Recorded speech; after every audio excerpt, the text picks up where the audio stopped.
Okay, another Humanitarian Watch with several news that caught our attention in the last few weeks.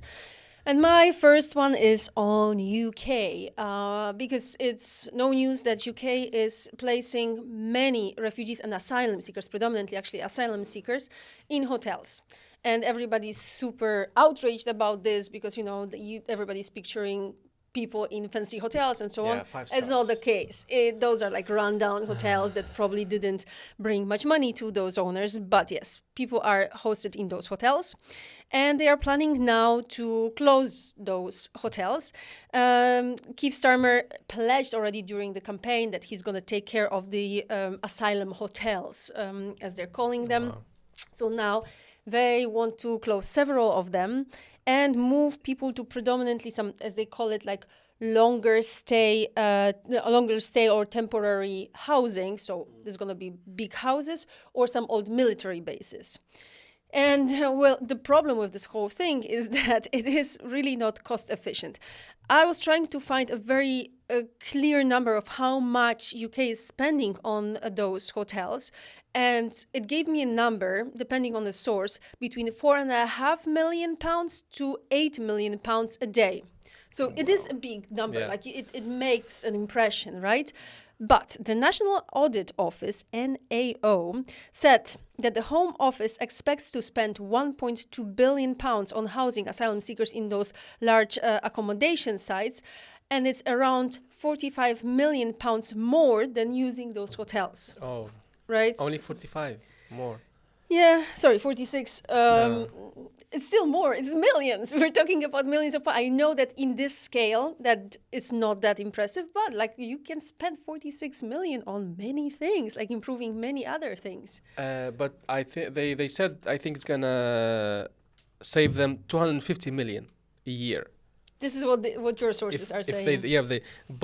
I read this funny comment online. This guy says, the government says this will save 250 million a year. That's roughly what the UK also spends annually on road signs warning you about the weather. So don't worry, there is still budget to tell you it's raining.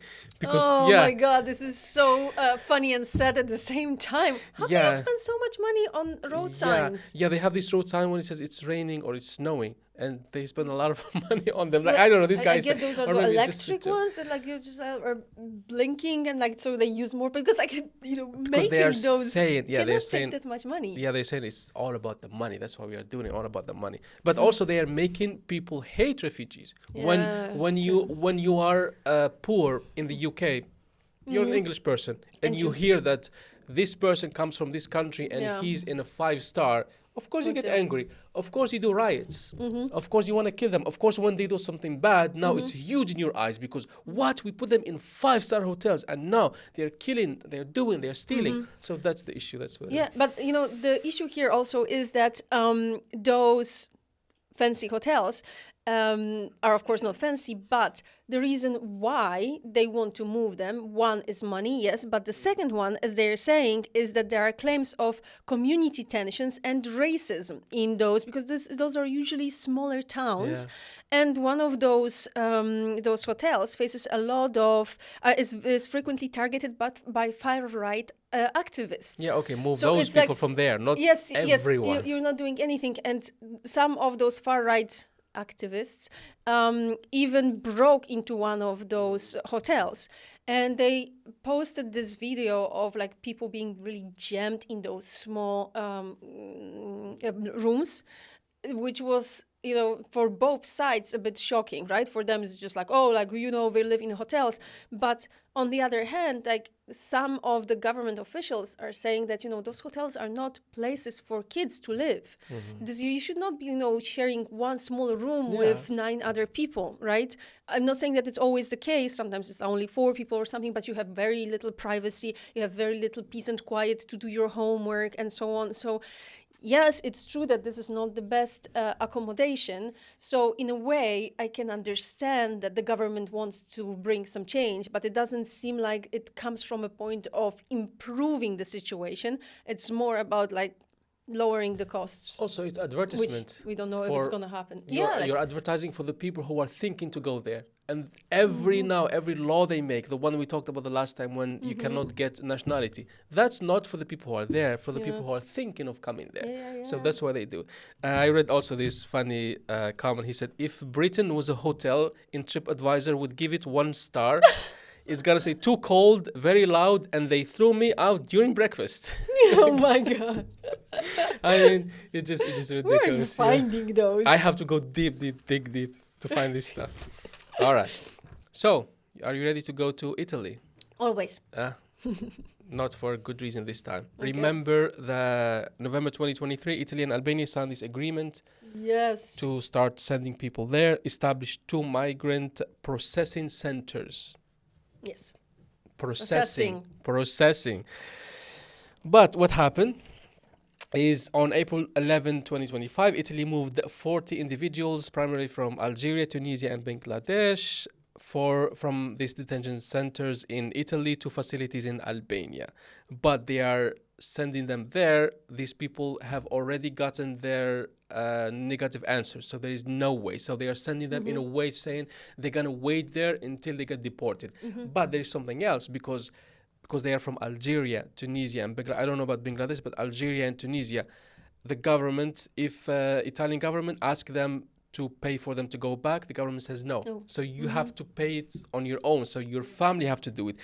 But if they stay in Italy, the family was like, you're in Italy, stay there. But if you're in Albania, so the people now, these 40, they will have to push for their families to send them money to send them back to their home countries. This is really interesting because I knew that if somebody is on a deportation list, the government of this person, right, of this country of origin has to agree, but I didn't know that they have to pay for it. I thought it's like this country that is supposed to host and rejects the person pays for it. I didn't know that they No, it happened to a friend of mine here in 2016. He's from Algeria and he has all his documents from Algeria. So he was caught here without papers and they told him either you apply for asylum or we're going to deport you. He didn't know the language. He just signed anything. And he signed for deportation. And they contacted Algeria. They're like, we are never going to pay for this guy. Yeah, so I had to contact his family and I paid for his ticket. I think it was $1,200 for his ticket. And the moment I gave them the money, they bought his ticket and he was right away there. And he went through Qatar, like the most expensive ticket I found for him. But I don't know, like... they're going to do it for rejected. Yes. So this is not processing. This is a new thing about this, right? Right? Because usually when they start this agreement is that they were going to process people who come by the sea to put them there until they wait. Now they're like, no, you're rejected. You already... So there is no way you're coming back to Italy if you're going to Albania. And from there... It's done. These places, they have been empty for so many... a lot of time, and they were like they had some security guards from Italy and dogs, they were living there. And now there is this person he was talking, he said where are my notes? He said they sent 40, and because at some point someone says they spend like $1 billion on those places. He said by sending 40, it's like 25 million per person. What? It's a joke because they send 40, so you spend $1 billion there to send 40 people there. No. It's like what is this? Like doesn't make sense at all. But also it's illegal. It's illegal to do this stuff. So I don't know what's going on. Now we are somewhere in between because European Commission and general European Union started supporting this idea of those return hubs. So because they're claiming that the number of people who are supposed to be deported are on the deportation list compared to the ones that are really deported is extremely low. It's 20%. Yes, it's 20% only. And what is happening in some countries, people who are on those deportation lists, they are suddenly gone somewhere in the society. Some of them are in some detention centers, pre-removal detention centers. Some are somewhere in the society. So they're claiming, okay, if somebody is on deportation list, people usually think that this must be a really bad person, a criminal. Sometimes they just don't have grounds. The court didn't find grounds to ground them asylum. So, people come sometimes because of extreme poverty. It's horrible, but it doesn't give people a reason to claim asylum in Europe. So some people are in this situation. And they are somewhere in the society. Of course, if you are not detained on the spot when you get this negative decision, you will probably go and hide and, try to find your way, reclaim asylum, build your case from the beginning or something like this, right? So European Commission is supporting this idea of those removal hubs, because now they're saying it's not going to be, in the EU, of course. Like, let's push everything outside the EU, right? It's like, it's not going to be our problem. The people will be there. We will know that they are there and so on. And it may go faster. I somehow don't see it getting any faster just because we are sending people to Albania. But, the fact that what you mentioned at the beginning, it was supposed to be a processing thing. So this is the new thing. Nobody even cares that this should be, if already they would like to do it, like this should be a completely new agreement, new everything. Yeah. But also from the point of view of Albania, they don't want to be in the EU. They do. Yeah, but so why are you having those centers there? Because they're doing everything the EU tells them to. Oh, but if you have them there, and Albania becomes EU, so they become EU problem. So it's just, I don't know how they're signing this paper. Because it's like years before Albania will get there, but they will have this on the record that we helped you when you were in need, right? I also saw... I remember this, like Serbia was doing the same in 2016 when I was there. They're also applying for the membership in the European Union. It's like they were taking some of the EU money and they were like keeping everybody in certain centers, not letting them cross farther to Hungary, right? I listened to this UK podcaster talking about everything's going wrong with immigration in Europe. He says it's like the Eurovision of migration policy. Dramatic, over budget, and no one really knows what's going on. I love this. Let's call this episode like this. Yeah, really. Like, I don't know what they are doing, but nobody knows Eurovision. Nobody knows what's going on. Love Dramatic, it. over budget. Okay. Going to Pakistan, but issue refers to Afghan refugees. So it's another very, very sad situation for Afghans, and geez, this nation is really unlucky. So there are many, many Afghans in Pakistan, and some of them are living there for a very long time. Some have been born there, some live there since they were children, because, there are constantly wars or horrible situations in Afghanistan. So Pakistan currently hosts around 2.5 million Afghans, but those are the ones that the government knows about. There are some that are not registered. Yeah. So they said that we helped enough, and now Afghans should go back to Afghanistan. And despite Taliban and all the problems that people can face, everybody, including women, children, and we know that now European Court of Justice gave Afghan women a right by default to get asylum just because they are Afghan women, because of the horrible situation for Afghan women inside their country.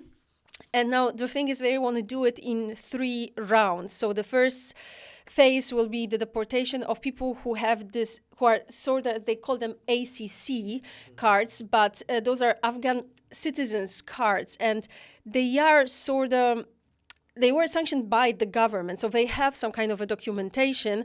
It's just not fully acknowledged by the Pakistani government. Then in the next round, there will be holders of something that is called POR. This is a proof of registration card that was given to them by the Pakistani government, and this is around 1.3 million people. And the last group will be people who are on a list to be moved to other countries. So UNHCR puts people on those lists to be relocated, and to the US, to Canada, to Australia, usually to countries that are much, much richer. We know that it's going super slow, and US stopped it completely.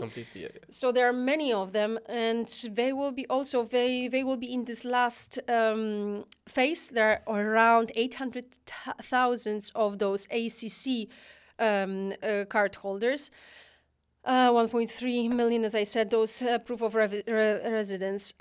So the situation is like, I don't know, it's just sort of happening. They announced it already back in 2023, and already around 850,000 Afghans were forced to move to Afghanistan. There were those like really long lines of whole trucks on this one road to the Afghan border, and it's everybody. And it's not that like people are arrested and are forced to like pack and go. They are not being brought to the border itself, but there's a lot of like basically crackdowns of Afghans in Pakistan at the moment. So this is the problem. People feel like, okay, we've been living here for a long time, and now, you know, like how can we do our business if like somebody said that, you know, we are really trying to do something for ourselves here, and people are always saying, why aren't you more entrepreneurial? Why aren't you doing better economically? It's like, we have to pay bribe on every step to get licenses for our businesses, to keep our shop, to get the contract for something. It's like, it's nonstop. So it is, you know, life they got used to somehow, but now this is also being basically taken away from them. But the way Pakistan is advertising it is, we're going to pay you everything. It's an all expenses paid return trips to a place that you might have never visited.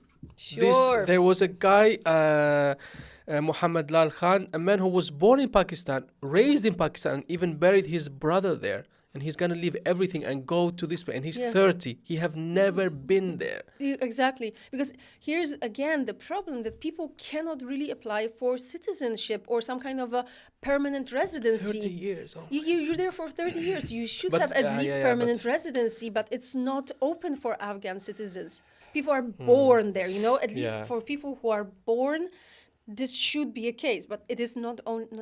Pakistan is not an exception. There are so many countries that do the same for refugees. You just like cannot forever ever you're a citizen of the other country and you have to apply for your documents. But here you cannot even have permanent residency after 30 years of being in this country. But also what Pakistan is doing is making Taliban legal. Because now you're sending millions. This means like huge transition. This means like, hey, take your people and we trust you.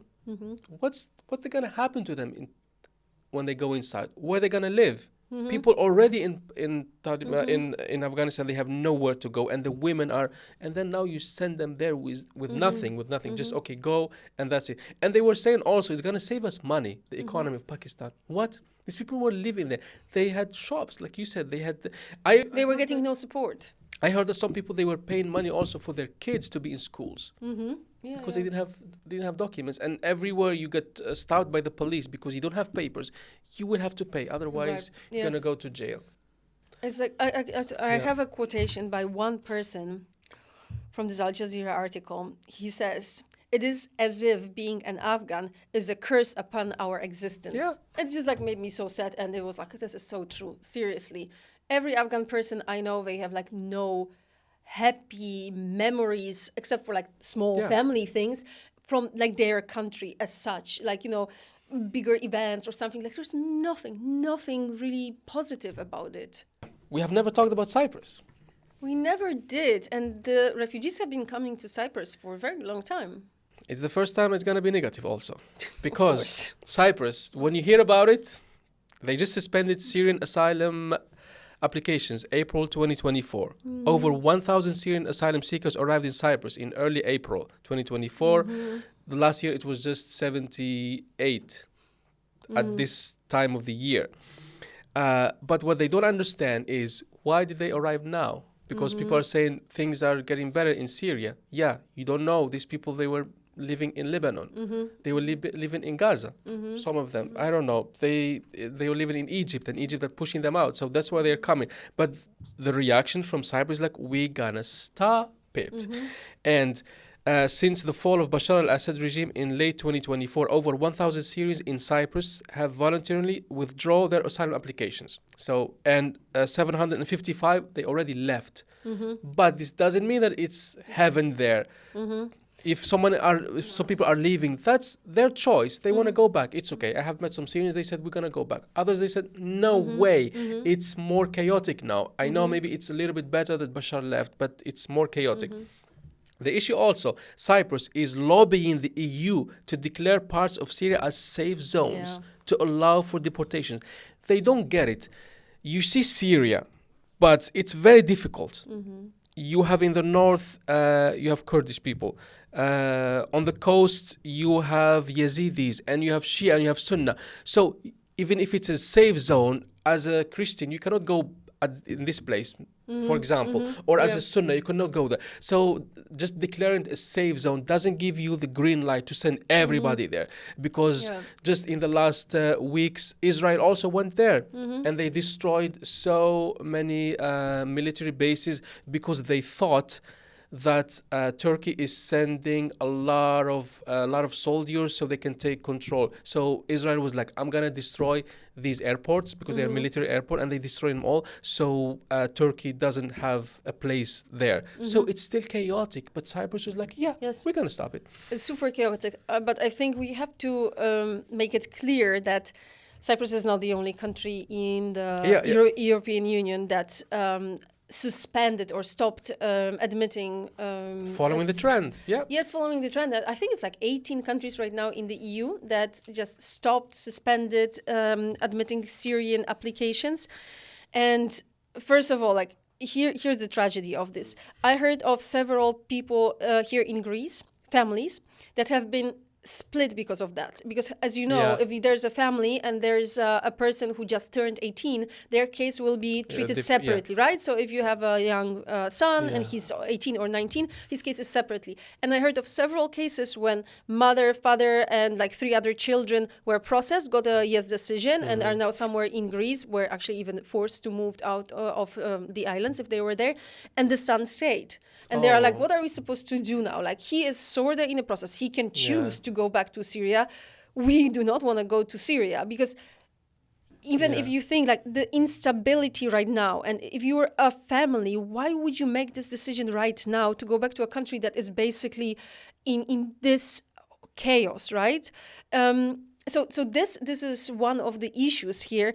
And the trend goes like, let's declare Syria a safe zone or parts of Syria a safe zone without really waiting. So let's say, okay, they are sort of waiting, but even if this government will turn out to be, let's say, like going towards democracy and will bring some reforms and so on, this is going to take years.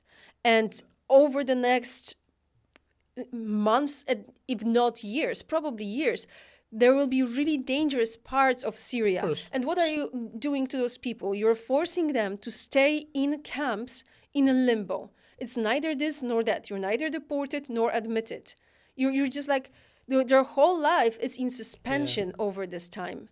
So that's... Some governments are taking this when they see someone voluntarily saying, I want to go back to Syria. They see it as a sign of everything is okay. But 2018, I worked in Ilyona's camp. I met so many families. They were living in tents. And they used to tell me, Rasheed, if they give me now my passport, I will go back. And I told them, you go back to where? And he says, at least I will go back to the place where my house was. And I just live there, because he told me it's the same for me. So I prefer to die in my own land with my kids. So it's not that they were going there because they wanted, because even before they wanted to leave, because of what Europe is doing to them now. And now it's intentionally doing it so people can sign and go back. You know what?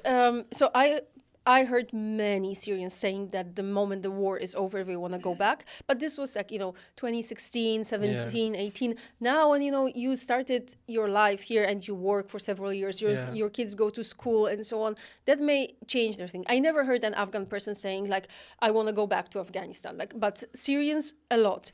My point also with those, like continuing the asylum claims is that, you're getting temporary protection for, like, you can get it for a year and then you have to renew it. Like, you get it for a year, 3 years, sometimes 5 if you're lucky. It's not for your whole life. So why not giving people this temporary protection for a year? And if the situation is really that great in Syria, then you do not renew this thing, right? But for a year, you don't have a person in the camp. You don't have to, pay for them to stay there and everything that is connected to it. they can start their life somewhere, right? So it just doesn't really make that much sense to me to not grant any type of protection at the moment. I get that some people wanted to come back and returned immediately when Bashar al-Assad's regime fell. But to be honest, that's emotional. That was emotional. Some of them, they just wanted to say, I want to go and celebrate. I just want to, walk in the street and know that Bashar left. And also some people, they say, we enjoy that now he's a refugee in Russia. And now we are back because he kicked them out and millions. Yeah, I can understand that. I can also understand this. But this is going to be a problem for a longer time. Yeah. Absolutely. Okay, we're done with the most important topics in our view of the last 2 weeks. Please continue following us and please give us one coffee this week. We're doing this really strange donation for the World Press Freedom Day when we ask people who listen to us to give us an equivalent of one coffee. Seriously, it is nothing. Can you give us one coffee? We'd really appreciate it. You will find all the information in our show notes and our social media. We're doing a pretty big campaign about this. See you next time. Bye.